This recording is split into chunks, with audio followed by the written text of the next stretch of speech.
तो रिक्शा चलाते, मेहनत करते, ठाकुर सेवा विराजमान किए हुए, नाम जप करते, कंठी तिलक धारण किए हुए, राधा राधा कहकर बोलते, धन्य है उनका जीवन। आप गृहस्थ धर्म में रह करके यदि नाम जप करते हैं, आप गृहस्थ धर्म को बहुत हल्के में ना ले। भगवान का अवतार भी गृहस्थ धर्म में ही हुआ है। भगवत क्षेत्रों की यात्रा करो, वहां संयम पूर्वक पुण्य अर्जन करो, नाम जप करो, तो तुम्हारा परम मंगल हो जाएगा। अगर कुछ भी अर्थ तुम्हारे पास ज्यादा है, 4 घंटे नाम कीर्तन बैठलवा दो। तुम नहीं कर सकते हो निरंतर नाम जप, ऐसे संयोग बैठा लो, भजन करने वालों को सुविधा दे दो। राधा नाम मत भूलो, पाप कर्म के द्वारा कमाया हुआ धन सर्वनाश कर देता है, ये दिमाग में बैठा लो। श्रीपाद प्रबोधानंद जी महाराज कह रहे हैं, मत गिर इस अंधे कुएं में, मत गिर। ये संसार एक अंधा कुआं है जहां गिरने के बाद कुछ नहीं दिखाई देता। मरना ही मरना है, क्योंकि नीचे काल रूपी सर्प पड़ा हुआ है, वो तुम्हें डस लेगा। गृहांध कूपे पतितः, डस क्या लेगा, उसने डस लिया है, बस लीलना बाकी रह गया है। कितना? बोले 50 साल का हो गया। अब पता नहीं 50 मिनट है कि नहीं है, वो बस एक झटका लगना है, अंदर गए। जय श्री हरिवंश प्रपंच बंच सब काल ब्याल को खायो। काल रूपी सर्प ने तुम्हें पकड़ रखा, खा गया। 40 साल खा गया तुम्हारे, 50 साल खा गया, 60 साल खा गया। अब कितने सेकंड है, कितने मिनट है, कुछ पता नहीं। जल्दी करो। श्याम श्यामा पद कमल संग सिर नायो, किसी भगवत प्रेमी महात्मा के आज्ञा के अनुसार चल दे। ये संसार एक बहुत गहरा अंधकार में कुआं है। दूसरे रूप में देवर्षि नारद जी प्रचेता गणों से कहते हैं कि तुमने एक छिद्र देखा है, जिस छिद्र में प्रवेश होने के बाद आज तक कोई लौटा नहीं, उसी छिद्र में सारा संसार जा रहा है। माया अंधकार, इसमें जब से सृष्टि हुई तब से आज तक हम नहीं लौट पाए, अपने स्वरूप में नहीं आ पाए, अपने प्रभु के पास नहीं आ पाए। ये तो असीम कृपा प्रभु की कि हमें सत्संग मिल रहा है, नहीं हमें होश ही नहीं रहे कि मुझे करना क्या है, क्या कर रहा हूं, क्या नहीं करना चाहिए, क्या करके मुझे अपने स्वरूप की प्राप्ति होगी, कहां जाना है, मैं कौन हूं, कौन मेरा है, कोई मतलब नहीं, बस बढ़ा चला जा रहा है इस अंधकार में, छिद्र में। प्रचेता गणों को वैराग्य होता है देवर्षि नारद जी के उपदेश से।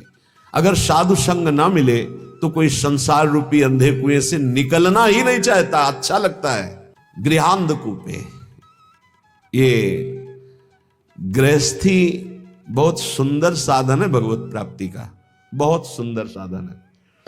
यदि सुलझ करके संत संग करते हुए संतों के द्वारा बताई रहनी से रहा जाए तो घर में ही भगवत प्राप्ति हो जाए, गृहस्थ धर्म में। पर बहुत कठिन है। गृह कारज नाना जंजाला, तेति दुर्गम शैल विशाला। कलह, अशांति, तृष्णा, वासना, कामना, नाना प्रकार की समस्याएं, नाना प्रकार की चिंताएं, नाना प्रकार की आवश्यकताएं इतनी माया फेंक देती है कि घर गृहस्थी में उलझा हुआ व्यक्ति ये सोच ही नहीं पाता कि मेरा जन्म किस लिए हुआ है। सच्ची कहते हैं आपसे, कभी हमने सुना ही नहीं कि भगवत प्राप्ति करनी है या भगवत प्राप्ति क्या है, कोई चर्चा नहीं सुनी हमने। बस वही जहां 4 लोग बैठेंगे, यार तुम तो बड़े भाग्यशाली भय, अपने लड़का का ब्याह कर लिया, अब कोई मिले तो यार हमारे भी लड़का करवा दो। यही प्रपंच की बात है, यही प्रपंच। हमने तो गाड़ी खरीद ली, हमने मकान बना लिया, हमने बस यही उपलब्धियां, यही जीवन का लाभ। कोई भजन, कोई भगवत प्राप्ति या कोई आवागमन से मुक्ति की बात कहीं आपको नहीं मिलेगी। अगर मिलेगी तो भगवत प्रेमी महात्माओं के संग से मिलेगी। ये हमने देखा है, खूब अच्छे से देखा है। सर्दी का समय है, आग जला ली, 10 लोग बैठ गए, 4 घंटे वही प्रपंच, एक बार रामकृष्ण हरि, एक बार भी नहीं।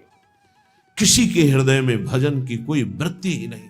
गृहस्थी में हमने देखा, ये तो बड़े अहोभाग्य हैं जो अपने घर परिवार के सब कार्यों को सुव्यवस्थित करते हुए भगवत आराधना, भगवत प्रार्थना, भगवत सेवा, भगवान नाम जप, अरे हम इनको बहुत धन्यवाद देते हैं। दिन भर रिक्शा चलाते हैं, वृंदावन वास करते हैं, श्री जी की सेवा पधराए हुए हैं। कैसे बताएं, कितने सौभाग्य इनके हैं। मरा जा रहा है प्राणी, केवल रुपया पैसा भोग सामग्रियों, मर गया फिर न जाने कितनी नीच योनियों में जन्म होता है। ये ग्रह कारज नाना जंजाला, तेति दुर्गम शैल विशाला। बहुत बड़ा पहाड़ है गृहस्थी का, जिसको पार करके भजन करना। गृहस्थी अगर थोड़ा भजन करके धर्म से चले तो उतने से ही भगवान प्रसन्न हो जाएंगे, क्योंकि बहुत कार्य उसके पास हैं।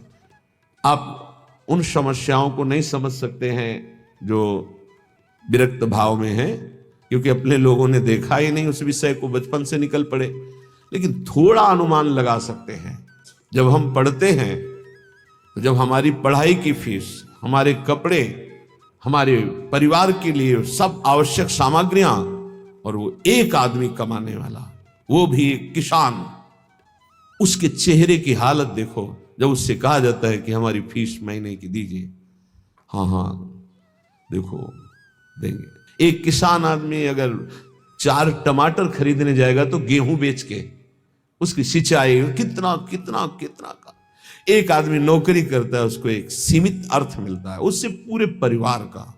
वो भजन, भगवत प्राप्ति, मोक्ष प्राप्ति, अरे भूल जाओ, कहीं कोई चर्चा नहीं। हमने देखा है कोई चर्चा नहीं। प्रथम वर्ण में जन्म हुआ है तो भाई थोड़ा तो सुबह सुनो, जल्दी तैयार, ओम जय जगदीश सर, जल्दी तैयार करो, कोई मतलब नहीं है। तन मन धन सब तेरा, सब चिंतन उधर चल रहा है। उसको अपने कार्य में जाना है, हल जोतला है, या अपनी ड्यूटी में जाना है, भगवत प्राप्ति चिंतन। गृहांध कूपे, बूढ़ा की घर में जानते हो कैसे होती, छोटा लड़का ला बस उसको जुड़ाते रहो, माला नहीं लेके बैठे लो। गीता भागवत सुनने का स्वभाव है नहीं है।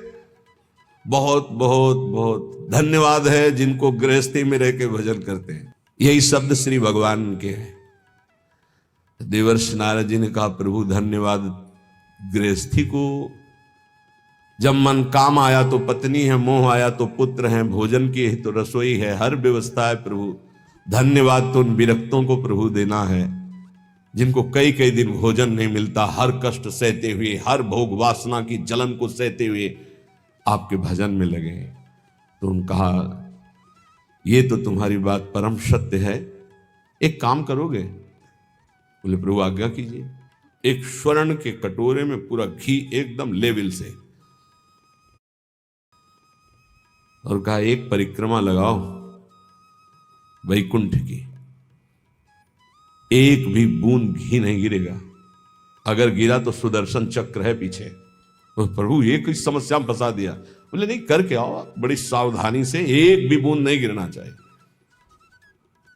पूरा का पूरा चिंतन में एक बूंद गिरा तो पीछे साए मचे हुए सुदर्शन चक्र जी की। परिक्रमा पूरी करके आए, बोले प्रभु एक भी बूंद नहीं गिरा। बोले वो तो गिरा होता तो सुदर्शन चक्र जी आपको दंड दे देते, तो गिरा ही नहीं है। बोले प्रभु ये लीला क्यों कराए? बोले कितनी बार नारायण बोले? बोले नारायण बोले लेकिन सुदर्शन चक्र पीछे, एक बूंद घी न गिरे, आप नारायण की बात कर रहे हो? बोले हाँ, गृहस्थी में ऐसे लाखों कार्य हैं, तुम्हें एक कार्य दिया सावधानी से करने का तो तुम भूल गए। गृहस्थी में लाखों कार्य हैं, अगर उन लाखों कार्यों को करते हुए वो मेरा स्मरण करता है तो धन्य है उसका जीवन। सच्ची मानना, बड़े बड़े परमहंसों के माता पिता गृहस्थ ही हुए हैं।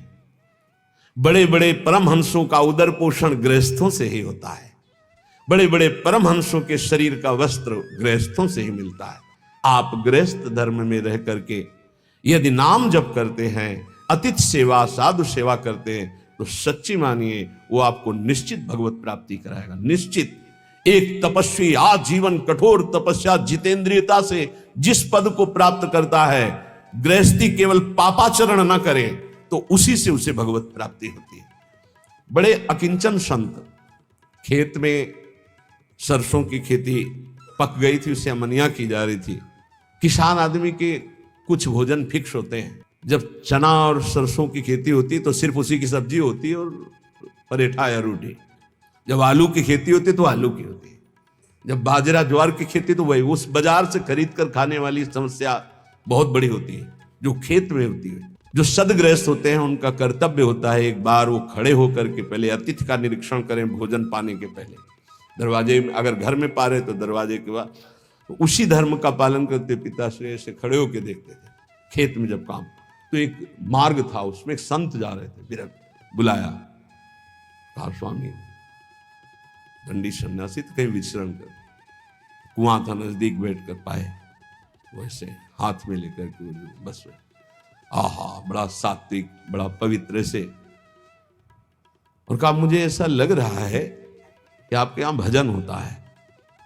उनका क्या भजन होता है, किसान आदमी ऐसे, नहीं तुम्हारे यहां भगवान की असीम कृपा है, इसका तुम्हें खुद परिचय प्राप्त होगा। गृहस्थी में थोड़ा सा भी धर्म महान उन्नति का कार्य कर सकता है। बस ये ध्यान रखे, इतना बुलावा है कि भजन नाम की कोई वृत्ति नहीं मिलती। कोई अगर भजन कर पा रहा है तो संतों की कृपा से, सच्ची मानिए संतों की कृपा का एक अमोघ फल हम देखते थे। कभी का नहीं पड़ा था इस शरीर के जनक ने, कभी का नहीं पड़ा था। उनके गुरु पूज्य श्री स्वामी शारदाश्रम सरस्वती जी महाराज आते थे तो उनका बिना पढ़े लिखे पशु होता है? न रामायण न गीता न भागवत न नाम जप, क्या कम से कम अक्षर का ज्ञान करके कुछ तो धर्म शास्त्रों का स्वाध्याय करना चाहिए। ये बात बैठ गई तो मास्टर से प्रार्थना की किसान होते कि हमको ककारा और मात्राएं सिखा दो, तो रामायण और गीता पढ़ना सीख गए। हल जोतने जाते तो गीता रामायण गुरु की पादुका गंगाजल, ये पादुका का ऐसा चरणामृत उतारते और रामायण और गीता जी करते। चाहे दिन के 12 बज गए हो 4 बजे से, फिर ये करने के बाद जब प्रसाद तो भगवान नाम कीर्तन, खड़े होकर आसपास देखकर थोड़ा सा धर्म भी महान भगवत प्राप्ति का हेतु कर देगा। ऐसी संतानें प्रकट होंगी जो तुम्हारी पीढ़ियों की पीढ़ियां उद्धार कर देंगी। गृहस्थी बहुत बड़ा धर्म है, बहुत बड़ा धर्म है, इससे बड़ा कोई धर्म नहीं। ये मत सोचो जैसे लोग कह देते ना, अरे हम तो गृहस्थ, गृहस्थ का मतलब समझते हो हर धर्म का जनक, हर धर्म की उत्पत्ति उसी से होती है, हर धर्म की पुष्टता उसी से होती है, हर धर्म की व्यवस्था उसी से होती है। आप गृहस्थ धर्म को बहुत हल्के में ना ले, भगवान का अवतार भी गृहस्थ धर्म में ही हुआ है। दशरथ, कौशल्या जी, नंद बाबा, यशोदा मैया, देवकी, वसुदेव जी, कश्यप, अदिति जी, जहां भी देखो बड़े बड़े जो वीतराग अवधूत भगवान को वश में करने वाले प्रेमी महात्मा या साध्वी, वो सब गृहस्थ में हुई। यहां जो कह रहे ग्रहांध कूपे, गृह में ऐसे अंधे बन करके लगे हुए हैं कि ना नाम जप से मतलब ना धर्म से मतलब। बोले भागो इस अंधकार कुएं से, भागो और प्रकाश की तरफ। तमसो मां ज्योतिर्गमय, अंधकार से हटो, बार बार जन्म मरण के चक्र से हटो, प्रभु के धाम में चलो। हम सब प्रभु के हैं, भूल करके इस जन्म मृत्यु में चक्र में ऐसे फंस गए कि इस योनि में उद्धार नहीं कर पाए। तो 83,99,999 योनियां ऐसी हैं जिनसे आप मुक्त नहीं हो सकते। केवल एक मानव देह है जिससे मुक्त हो सकते हो।